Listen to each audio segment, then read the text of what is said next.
Tahur mukmin yang paling keriat laudib. Jika disebutkan namaku di sisinya, dia tidak berselawat di atasku. Dia kata Muhammad. Aku jawab sallallahu alaihi wasallam.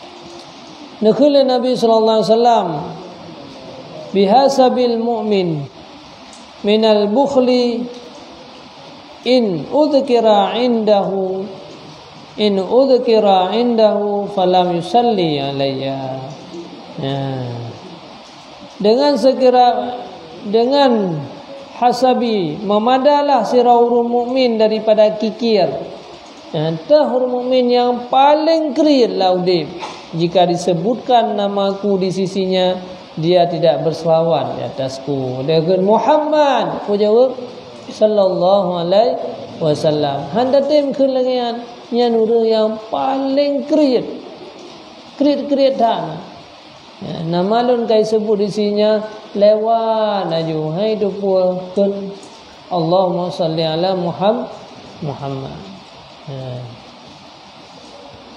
Nakhala Nabi sallallahu alaihi wasallam aksiru minas salah alayya yaumal jum'ah. Perbanyakkan daripada selawat di atasku hari Jumat. Urut Jumat, urut pilihan daripada Allah umat Nabi Muhammad. Gepilih dengan Jumatnya giyu perbanyak ibadat. Urutnya urut yang paling agung. Nasabah wate yang mustajabah doa. Dalam Jumatnya nawiri-wirid yang selamat daripada azab api neraka jahanam. Dan kalau dumnan urut yang berharga giyu pula selawat. Jumatnya berlebih dalam selawat. Baca selawat naria, baca selawat asyifa, baca selawat.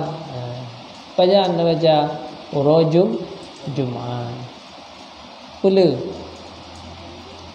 man salla alayya min ummati kutiba lahu asyru hasanatin wa muhiyyan anhu asyru sayyiatin.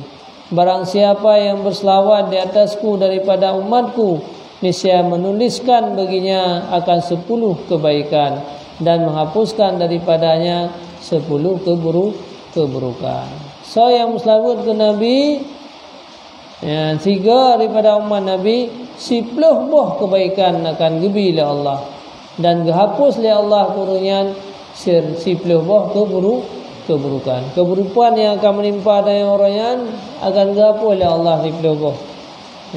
Kesusahan dari orang akan dihapus oleh Allah dengan gara-gara berselawat.